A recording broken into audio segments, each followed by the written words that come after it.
Rise, Mzansi, rise! I rise!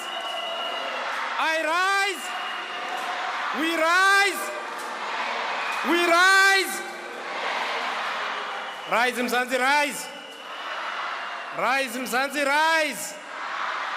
Rise, Mzansi, rise! I rise! I rise! We rise! We rise! Together! Amandla! Amandla! Thank you.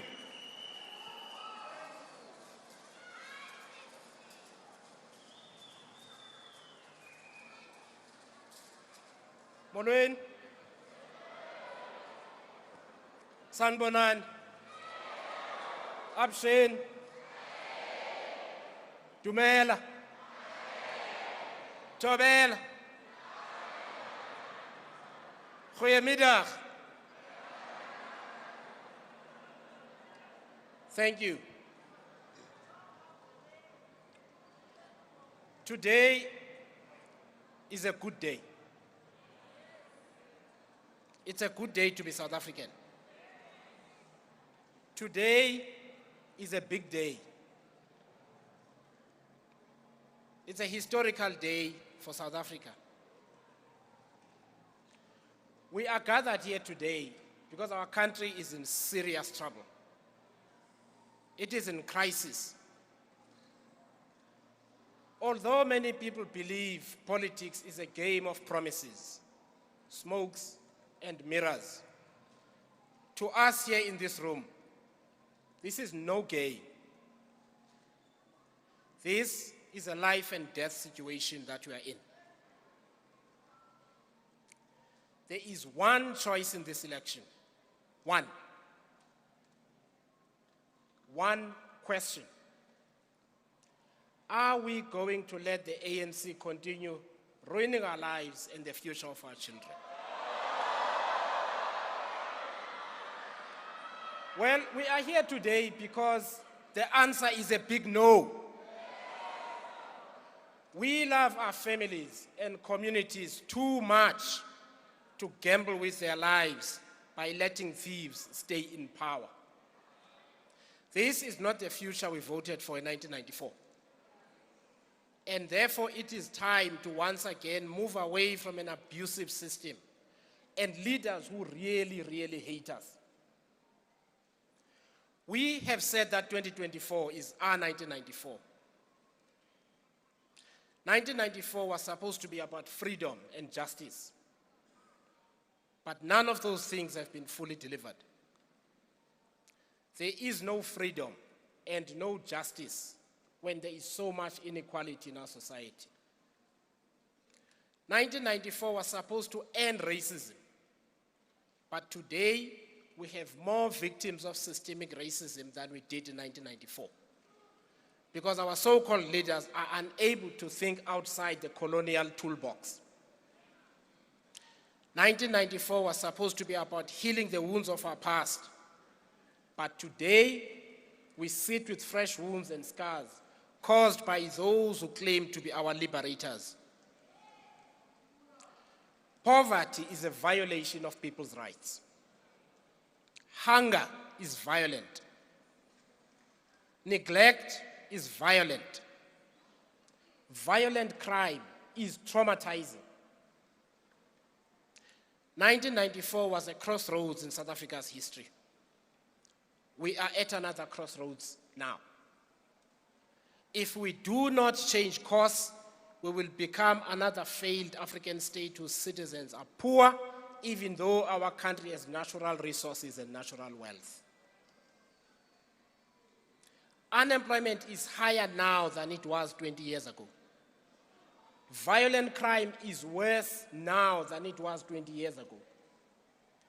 Corruption is not just worse, it is the very reason our so-called leaders are even in politics today. They even kill one another for the chance to steal from us and destroy our lives. Many South Africans do not trust the police anymore. We do not trust government officials. Too many people in our society tolerate and defend corrupt people. Some even follow politicians, corrupt politicians, when for the 1 millionth time they lie and say they will put an end to corruption, even though they are on trial for corruption.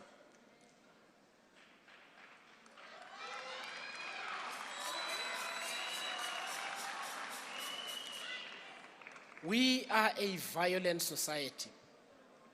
We are no longer shocked by violence and murder.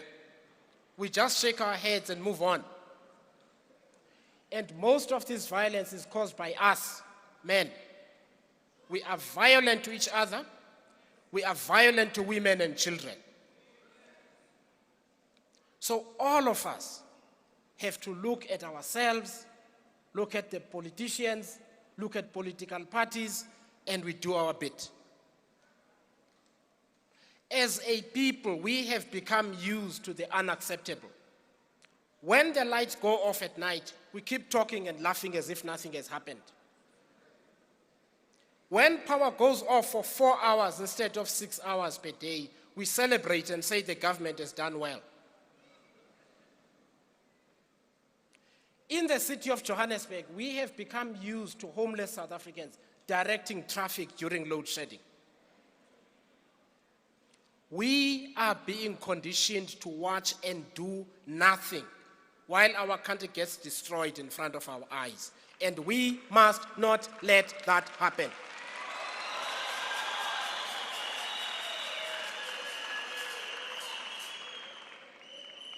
Many of you know I come from the Eastern Cape, from the former Transkei. There is a road there, the R61. Between Mthatha and Ngobo, they've been trying to repair that road since 2007. Since 2007, they are still not finished. Those are not people who can change our lives. The premier of my province, Oscar Mabuyane, is from Ngobo. He drives on that same road every time. If he cannot fix a road in his own backyard, he definitely will not care about the people of Mkanduli, where I come from. So let me ask again, are we going to let the ANC destroy our lives and the future of our children?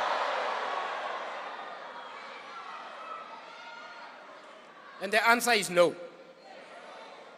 There is enough evidence that if we do nothing, there will be no future and no country left to save. In the words of Hank Stewart, it is our time, it is our turn. If we do nothing, it will be our fault. South Africa will not go to the dogs, not while we are still breathing. We will not surrender to Amasela, Imigodoi. Rise Mzansi has a bold vision to build a new society, a society that is founded on the values of freedom, equality, justice, solidarity, and integrity. Together, we will build a South Africa that is safe, prosperous, equal, and united, where everyone can live a happy and dignified life in one generation, that is 20 to 25 years. A child born today, by the time they start working, South Africa needs to be a different place, and all of us here in this room and outside are going to make sure that it happens. And that journey begins today. A happy and dignified life is not too much to ask for. People are not asking to be rich. They're asking for dignity. Just dignity, respect. So changing South Africa needs that we change how we think. This People's Manifesto, this one, is the bold shift our country needs. In here are the daily experiences and voices of the South African people.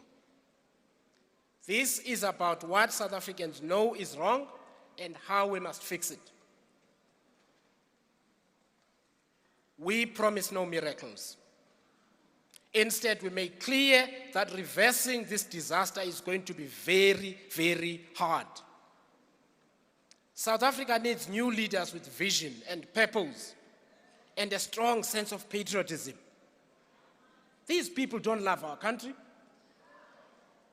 You don't steal from the people if you love the country, if you love the people. So this is the main reason this People's Manifesto begins with a question of leadership, good government, and how we can implement the will of the people with sensible policies and laws. We will not only send capable, ethical people to parliament, but we will make cabinet smaller with ministries that work together and have the best qualified people to do the work of the South African people. This country cannot continue to be destroyed by cadre deployment, which we will end on day one. No new government can succeed if the corrupt cadres who are there to look after their friends and their friends in business and their families are still in office. We need to get them out.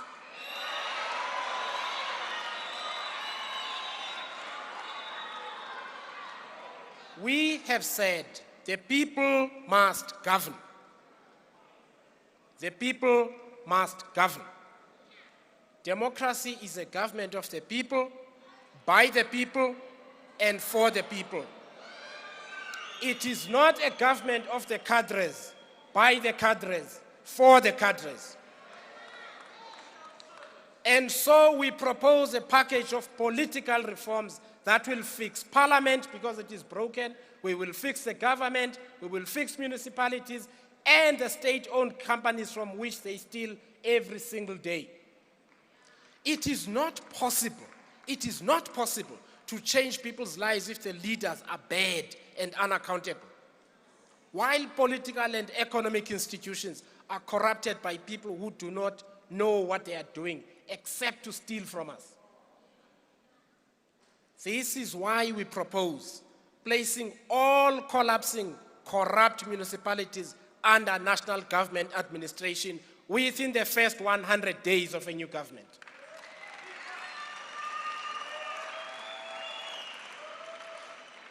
That is necessary because municipalities are at the forefront of providing basic services to the people.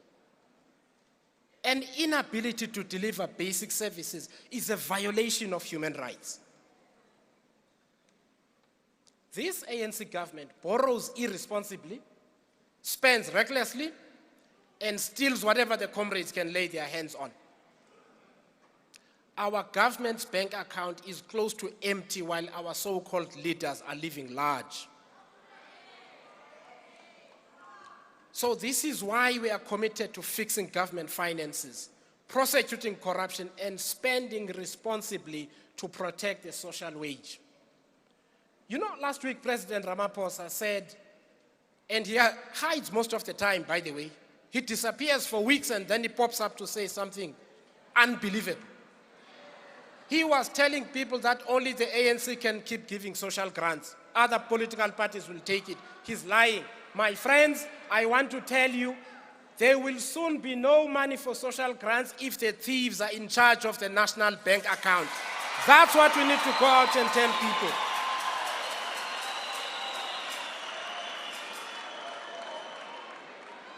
They have stolen hundreds of billions of rands. But we know what is important to South Africans because for the past year we've been talking to all of you in small conversations, in many small conversations with 5, 10, 15, 100 people because we wanted everybody to have a voice. Any nation that cannot keep its people alive has lost its moral compass. And yet in South Africa today, people die by suicide and take the lives of their own children because they are hungry. We cannot allow our moral compass to be lost. And so in this room, we must make a commitment not to allow a single South African to go to bed hungry while we export so much food and spend so much on blue light convoys. At Rise Mzansi, in this Rise Mzansi of yours and mine, we recognize that the family is the center of everybody's life. It is the center of all our lives. And every family is rooted in its community. That is why we have a clear outline of the kind of communities and municipalities we want to build so that families can thrive and our children can reach their potential. We cannot win the battle against crime and insecurity when the guardians themselves cannot be trusted. How many people here trust Bheki Cele?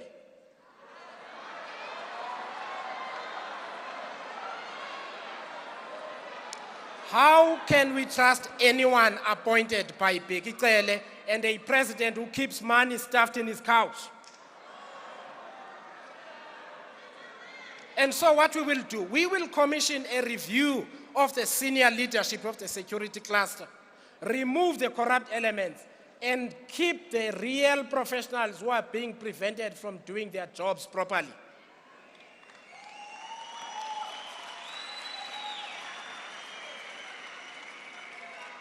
If you know someone who eats once a day or not at all, when you live here, you must tell them Rise Mzansi will fight for monthly food vouchers for those with no food.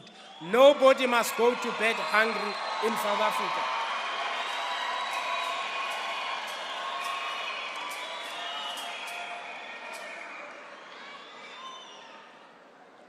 We will fight for land with piped water for those who want to grow their own food, to build their own home. Discounts on selected foods for people who receive social grants, and a job seekers grant for people who are looking for work but have no means to go and find a job. You cannot find a job on an empty stomach. You cannot go and look for a job if you cannot afford transport to go and look for the job.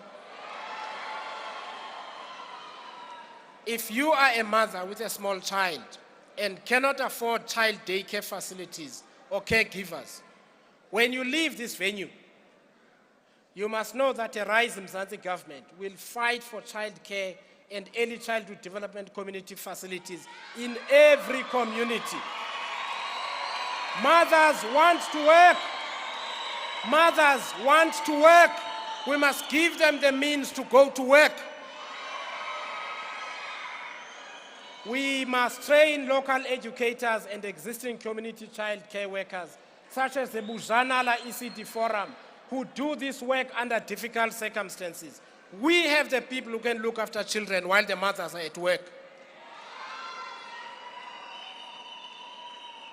The reason we have so much violence against children is not just because the men are violent, it's because the mothers have to choose between going to the job and looking after their children. And when they are at work, their children are harmed by predators in our community.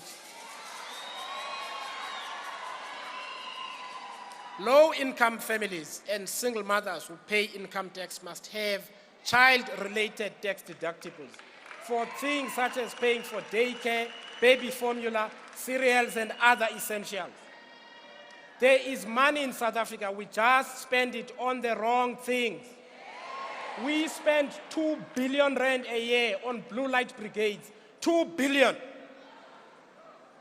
To protect them from who? Us. If your child, brother or sister is addicted to drugs and alcohol and has been labeled Ipara, I want to tell you that Rise Mzansi will not give up on that young person.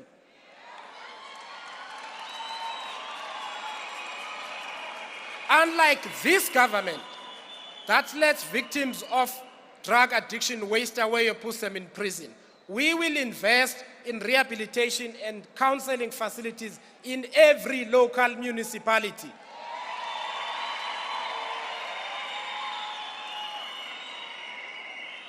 Addiction is a public health issue. It's a public health issue. A jail cell does not cure alcoholism or drug abuse. People go to jail and come back and abuse alcohol still. But our politicians believe that if you have a job, they can leave you to suffer alone. Normal societies don't work like this. We must heal the wounds that continue to hurt us. But I also want to be clear. We will prosecute drug dealers and distributors and send them to prison for a long, long time.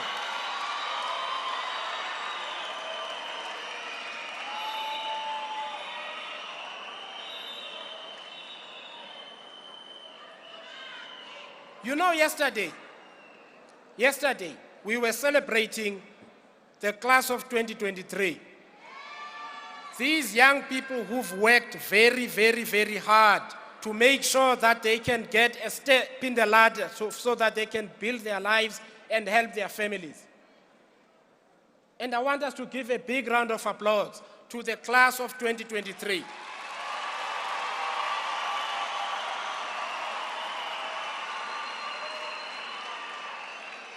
But I also want us to remember, out of every 100 children who started school 12 years ago, 48 did not matriculate last year. 48 out of 100 did not finish school. So a lot of young people who are unemployed have either very few skills or no skills at all. So we will present a fully funded plan to place 1 million additional young people in training within 5 years so they can find work.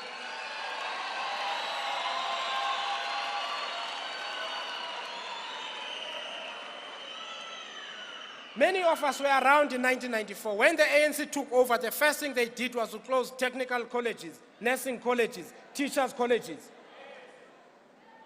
And they believe that a replacement for that is 350. South Africans are not lazy. South Africans want to work. South Africans want the dignity of work. So placing people in training will end the cycle of hopelessness and despair that drives so many young people to crime, drugs, and alcohol. The task of any government is to keep its citizens safe and healthy. South Africans should not have to drive more than 15 minutes to the nearest public health care facility. There is a lot of distance you can cover in 15 minutes by car. It's the same distance if you live in Joburg from Rosebank to Midrand. That's far. South Africans should not have to drive further than that. So our community well-being plan places the safety and health of every family and community at the center of our policy thinking. If you cannot look after families and communities, you cannot look after the country. This thing of our people, as if we're just a block of unthinking things, has got to come to an end.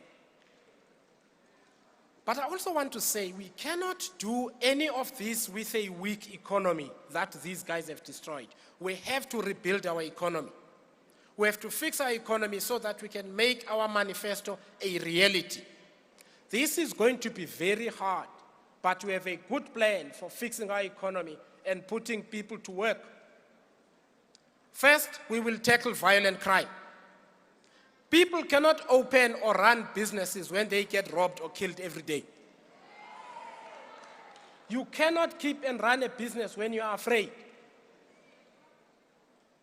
We also cannot get foreign investment if people are afraid to come to our country. So we have to fix crime. Second, we will fix Eskom so that it can power our economy. The only reason Eskom is in this situation is because the cadres see it as a cow that they need to milk. They see Transnet the same way. They see municipalities the same way. And if we get them out, we get the best people we can find to be on the board, to be in the management team, to run the power stations. We can fix Eskom. There is no economy that grows when there is no electricity. So we will cancel all of these inflated, corrupt contracts and replace them with properly priced, clean contracts to save Eskom money. Do you know the Minister of Minerals and Energy does not want Eskom to have a fuel distributor license so they can buy diesel directly? They must buy diesel from some cadre who does not even own a filling station. That cannot continue. Because in the end, you and I pay for it.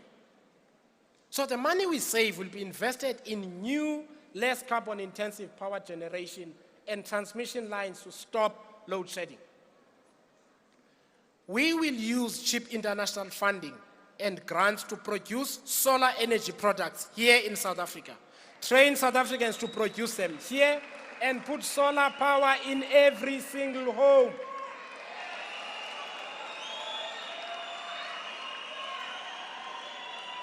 The power stations should really power the economy, the factories, the mines, and so on.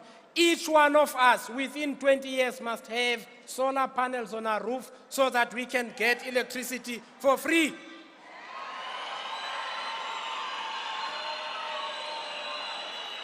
The second problem in our economy is Transnet.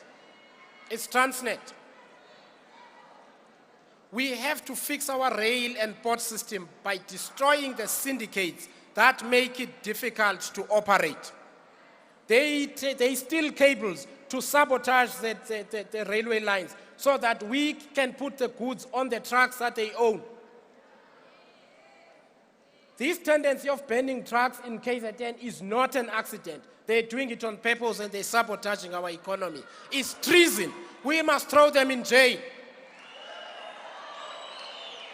So we will clear out all expensive, corrupt contracts and use the savings to invest within Transnet.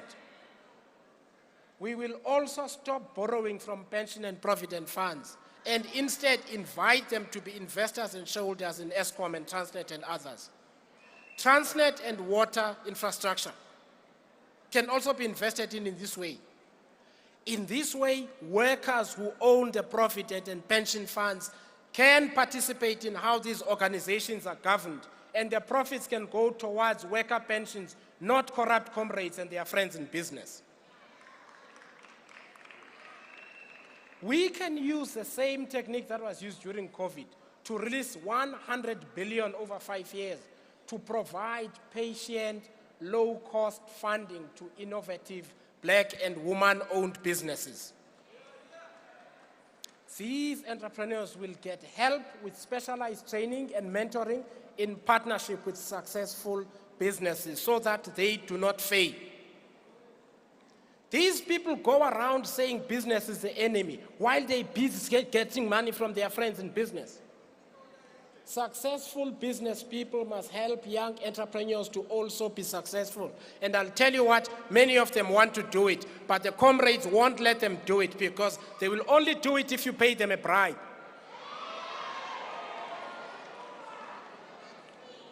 We cannot transform this economy if we do not build new businesses. We cannot grow the economy if we do not build new businesses. There must be new businesses. A Rise Mzansi government will work with the farming, agri, mining, tourism, and manufacturing industries to remove obstacles to investment and support small businesses and entrepreneurs in those sectors. We cannot have a backlog of over 2,000 mining licenses when this government claims they want to create jobs at the same time.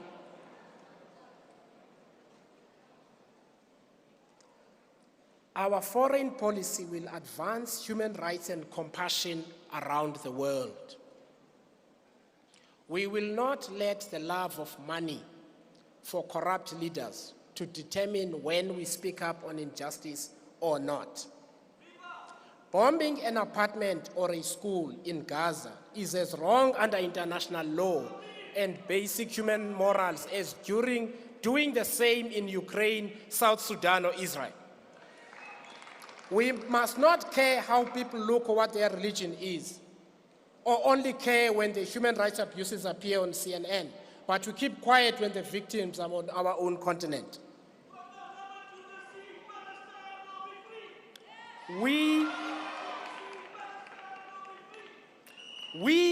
But we must also admit, thank you, we must also admit our society is broken. Our society is broken. Leaders normalize wrongdoing and lawlessness, and so people develop a tolerance for lawlessness. If the leaders are doing things wrong, we will also do things wrong. When corrupt people get rewarded with more political power, society begins to think corruption is normal and acceptable. When our corrupt politicians normalize the appointment of people who cannot do the job, soon we forget why we cannot get the most basic things done. When people's political positions and choices depend on who is paying them bribes, then they will not take decisions that serve the people. They will only serve those who pay them bribes. This is what the ANC's culture of corruption has done. It has corrupted our souls. Building a nation, a national sense of purpose, a society that values ethics is a mission that demands vision and consistent leadership, not presidents who disappear most of the time and stuff money in their couches, dare I say again. So Rise Mzansi's mission does not begin and end with being in parliament or having political power.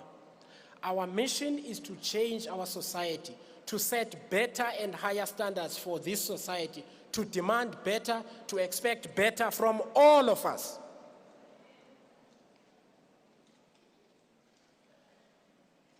There are those who believe that nation building and non-racialism are dead, that we only need to do politics only for black people, for colored people, for white people, and so on.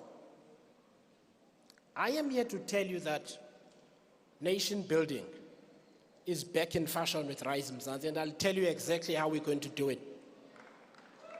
I am here to tell you that South Africa belongs to all of us. But we must do nation building properly. We must think differently. For example, being without land when you really need it is the same abuse regardless of your race. The only reason we have not solved the land problem is because these parties want to use it as a stunt to get votes. They're not even talking about it anymore. We cannot undo colonialism and apartheid because it's already happened. But what we can do is to change the future. And all of us involved in politics, whether black or white, can make a common commitment to end landlessness, to have spatial justice, to use all available legal and constitutional instruments to ensure that land and spatial justice is delivered. And this includes lawful expropriation, the same way we do when we want to build a dam, a road, or a mine. These things can be done and done lawfully. The only reason they don't do them is because they are not going to get money out of it, so they don't care. It is time that South Africa took a decision to treat all people without land the same and make sure that they have enough land to live a healthy, prosperous life. A landless person in Manenberg suffers the same as a landless person in Site C. Economic justice is not just about redistributing wealth. It is about ensuring that we leave no one behind.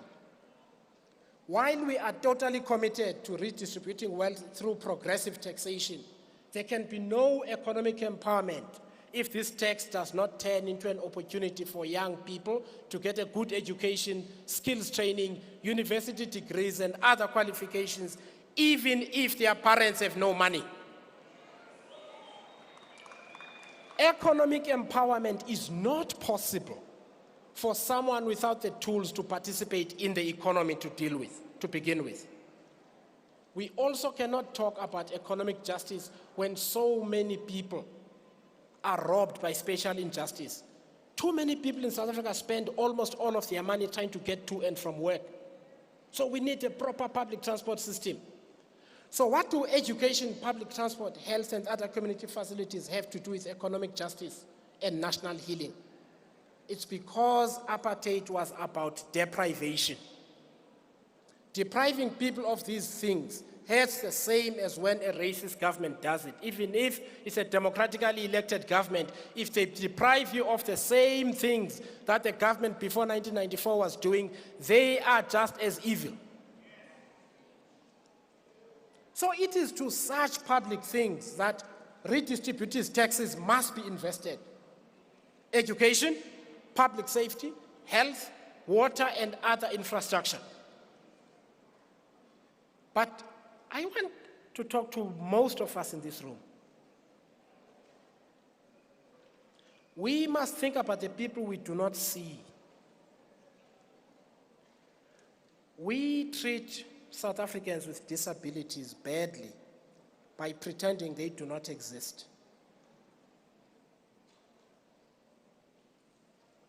We talk about people with disabilities as an afterthought. People on a wheelchair, for instance, find it difficult to get a taxi. People who are blind or who cannot see, who don't have a good eyesight, cannot easily walk on unpaved roads and streets, whether they're in town or the rural areas. People who cannot speak except for sign language are not stupid. They need us to understand sign language so that we can communicate with them. This is why when you look at this manifesto, you will see that Rise Mzansi has elevated the issues of people with disabilities in the manifesto. But as I get close to closing, I want to share some truths with you. An election is not a chance to treat voters like children or idiots and promise miracles. We must not do that. We must be honest with one another so that we do not later become unhappy because certain things promised did not happen. This is the reason why people do not trust the old political parties anymore. The first thing we must recognize is that the comrades really have stolen the money. Our government is running out of money. They have stolen and wasted hundreds of billions over the last 15 years. South Africa now spends more money paying interest on loans than we do on policing, health, infrastructure, and other needs. And they are still stealing the money. So that means no government can address everything within a short space of time or at the same time. We must grow the economy at 6% or more each year. When the economy grows, businesses grow. More people get hired and get jobs. Businesses may pay more tax to the government, and we are able to take that tax and use it to improve the lives of people. We cannot keep borrowing while not using those borrowings to grow the economy. We also cannot grow the economy if people do not feel safe enough to start businesses. We must do everything we can to keep our communities safe so that people can start businesses and employ their fellow South Africans.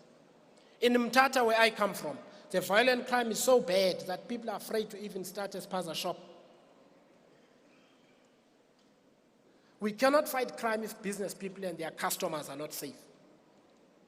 So while we are committed to black economic empowerment in business, such that we will release 100 billion, like I said, we must not only focus on those who are already successful and in business.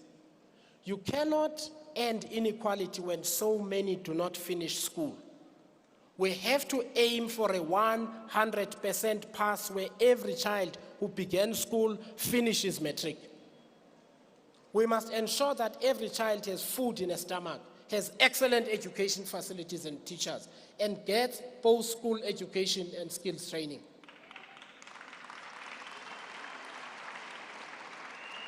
It is difficult to find a good job if you do not have skills. It is difficult.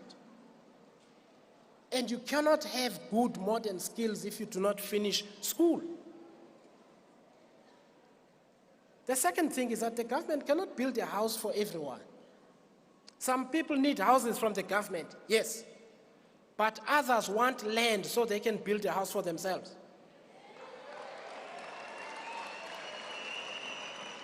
Others need help to secure a home loan. They need a little bit of mbijana here so they can get a home loan. And we must help those people to buy their own homes. So Rise Mzansi commits to helping everyone in ways that are possible and make sense for you. We are not going to lie to the South African people and promise the world. That's not our style. I also want to talk about the issue of immigration. We have a corrupt immigration system. Unlawful immigrants are able to get in because South Africans, our brothers and sisters at Home Affairs and the police, take bribes and to help people fake papers, to fake marriage certificates, and other forms of corruption. We must fix this problem first. And fixing this problem is simple, but it needs political will. We must do a couple of things. We must therefore secure the borders to make sure that you do not have people getting in and out as they choose. Secondly, you must register everyone who is in the country within 6 months and determine whether they qualify to be here or not. We cannot have a situation where we do not know who is here and what they are busy doing.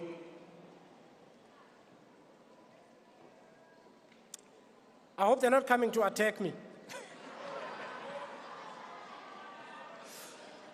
I'm concluding now, that's why they're coming up here. Leaders and volunteers of Rise Mzansi. People of South Africa, the seeds of this crisis were planted in 2005 when leaders of the ANC decided they do not want to be accountable for corruption. They destroyed the Scorpions so they could not be investigated. They destroyed the NPA so they could not be prosecuted. They destroyed SARS so they could get away without paying tax. We know who was involved in that project. President Ramaphosa was President Zuma's deputy. He was involved in that project. So we must go out there and tell the people not to be fooled. We know which names and faces laid the groundwork for the destruction of South Africa. We know their names. We know what they look like. Even when they form new political parties, wear new t-shirts and sing different slogans, we know who they are. We must not allow them to act brand new here. They are all the same. We know Isela, whether they are in ANC colors or the colors of another political party. We know. We must go and tell the people not to be fooled with promises of miracles. Miracles they will never deliver, because what we know is that even those who claim that they stand for black people and sovereignty, they were happy to hand the country over to a family from India. We must not believe the liars. They lie, they steal, they promise too much, but they are all the same. They are corrupt to the core.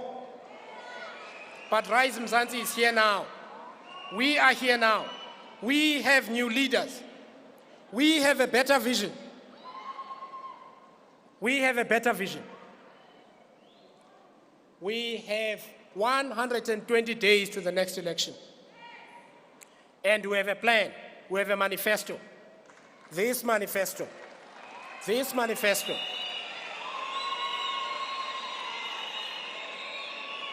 It is not my manifesto, it is your manifesto. Because they were laughing at us when we were going to each and every community, speaking to people in small numbers and big numbers, laughing at us, saying we cannot fill a big venue. Look at all of you today. You can't see a single empty chair.